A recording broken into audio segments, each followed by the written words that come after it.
नमस्कार। स्वागत है आपका जनता जनार्दन चैनल पर। जैसा कि आप सभी जानते हैं, हम अंतर्राष्ट्रीय महिला दिवस पर एक वीडियो श्रृंखला कर रहे हैं। विषय है महिला स्वास्थ्य और जागरूकता। हम इस श्रृंखला में हर दिन महिलाओं के स्वास्थ्य पर चर्चा करते हैं और विशेषज्ञों से बात करते हैं। तो आज हमारे साथ फिर से मौजूद है डॉक्टर नीति भाटिया, जो एक स्त्री रोग विशेषज्ञ है, गायनेकोलॉजिस्ट है, नॉर्थ स्टार अहमदाबाद गुजरात में। तो शुरू करते हैं आज के दिन की चर्चा सवालों की झड़ी के साथ। आपका स्वागत है नीति जी हमारे इस चैनल में।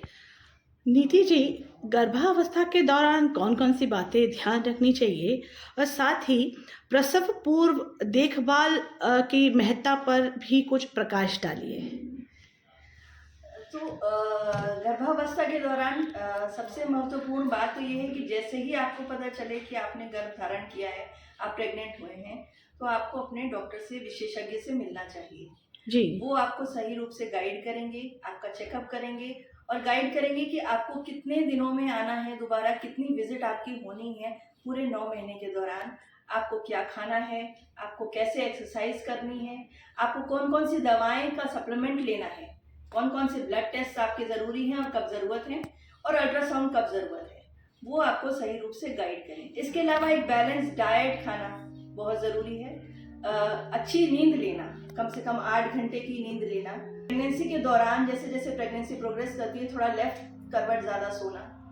एक्सरसाइज आप जितनी नॉर्मल करते हैं आप कर सकते हैं, जितने पे आप थके नहीं। सारे नॉर्मल रूटीन काम आप कर सकते हैं जितने पे आप थके नहीं। अगर थकावट लगती है तो वहीं रोक दीजिए। बाहर का खाना कम खाना चाहिए। स्मोकिंग और अल्कोहल से दूर रहना चाहिए। कोई भी अननेसेसरी दवा नहीं खानी है, बिना विशेषज्ञ के पूछे कोई भी दवा अपने आप से नहीं लेनी है किसी भी रोग के लिए। एक्सरे का एक्सपोजर नहीं होना चाहिए। और कभी भी आपको लगे कि आपके पेट में दर्द हो रहा है, बच्चा कम घूम रहा है या नहीं घूम रहा है, या आपको ब्लीडिंग या लीकिंग, पानी चलना या खून चलने की शिकायत हो रही है, तो आपको अपने विशेषज्ञ के पास जाना चाहिए। क्या गर्भावस्था के दौरान उपवास रखना यानी फास्टिंग सुरक्षित है? गर्भावस्था के दौरान उपवास रखने की सलाह नहीं दी जाएगी, क्योंकि फास्ट रखने से क्या है, हम डिहाइड्रेट हो जाते हैं। जो प्रेग्नेंट लेडी है वो डिहाइड्रेट हो जाएगी, बच्चे को पोषण कम जाएगा और आपकी ब्लड शुगर लेवल जो है वो कम हो जाएगी। तो ऐसी सलाह हम नहीं देते हैं कि आप गर्भावस्था के दौरान कभी फास्ट रखें। क्या यह मान्यता सही है कि स्तनपान वजन घटाने में सहायक होता है? May be exclusive breast feeding की केवल ब्रेस्ट फीडिंग ही करवा रहे हैं शुरू के 3 महीने में, तो थोड़ा बहुत वेट लॉस हो सकता है, बिकॉज कैलोरीज जो हैं वो खर्च हो रही हैं, तो हो सकता है कि थोड़ा बहुत वेट लॉस हो जाए। जी, हमारी बहनों को बताएं कि नई माताएं प्रसवोत्तर अवसाद यानी पोस्टपार्टम डिप्रेशन को कैसे संभाल सकती हैं? So Monali, postpartum depression is common. Around 15% जो है फीमेल्स पोस्टपार्टम डिप्रेशन से का शिकार होती हैं। तो अब इसके लिए करें क्या? खाना अच्छा खाएं, सोना, नींद अच्छी लें, एक्सरसाइज और योगा जितनी कर सकते हैं वो करें, और अपने दोस्तों और अपनी फैमिली को रीच आउट करें सहयोग के लिए। अगर आपको लगता है कि ये आपके जो सिम्टम्स हैं, डिप्रेशन वाले सिम्टम्स हैं, फिर भी ये सब करने के बावजूद भी प्रोलॉन्ग हो रहे हैं, या आप अपनी डे टू डे एक्टिविटीज से कोप अप नहीं कर पा रहे हैं, तो विशेषज्ञ से मिलें।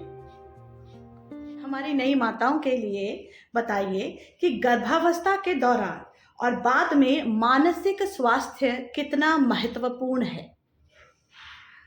गर्भावस्था के दौरान स्ट्रेस महिलाएं फील कर सकती हैं, और वो चिंता किसी भी वजह से हो सकती है।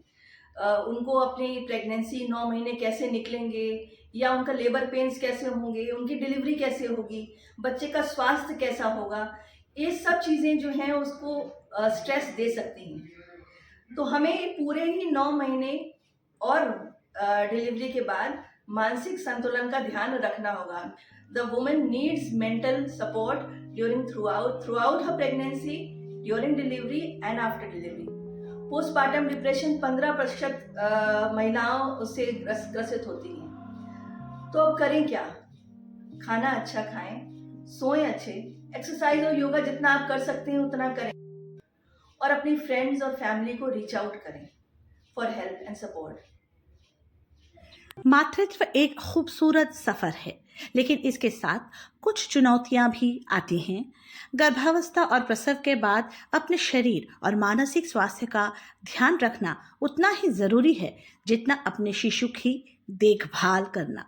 अगर आप या आपका कोई करीबी माँ बनने वाली हैं, तो यह जानकारी उनके साथ ज़रूर साझा करें। याद रखें, एक स्वस्थ और खुशहाल माँ ही अपने बच्चे को सबसे अच्छा दे सकती हैं। अगर आपको यह वीडियो पसंद आया तो इसे लाइक, शेयर और सब्सक्राइब करना ना भूलें। महिलाओं के स्वास्थ्य से जुड़ी और भी ज़रूरी जानकारियों के लिए हमारे साथ जुड़े रहें।